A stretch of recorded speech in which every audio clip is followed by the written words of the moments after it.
శివపేట మండలం నానతాండలో జరిగినటువంటి హత్య కేసులో నిందితుని 8 గంటల్లోపే పట్టుకొని ఇప్పుడు రిమాండ్ పంపించడం జరుగుతుంది. అయితే ఇతన్ని విచారించగా చెప్పిన విషయాలు ఏంటంటే, ఇతను వీళ్ళన్న శంకరు ఇప్పటికే 2 సంబంధాలు పెళ్లి చేసుకొని వాళ్ళకు విడాకులు ఇచ్చి ఈ మధ్యలో లలిత అనే ఒక అమ్మాయిని 1 సంవత్సరం క్రితము చేసుకొని మళ్ళీ ఇంటికి తీసుకొని వచ్చిండు.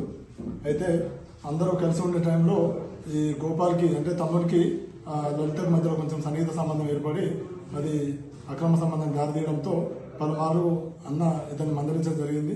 దాన్ని మనసులో పెట్టుకొని ఈ మధ్యలో అయిన దుండిగల్ పిఎస్ సంబంధించి ఒక గాంజా కేసులో 6 నెలల క్రితం రిమాండ్ పోయి 1 నెల క్రితమే రిలీజ్ కావడం జరిగింది.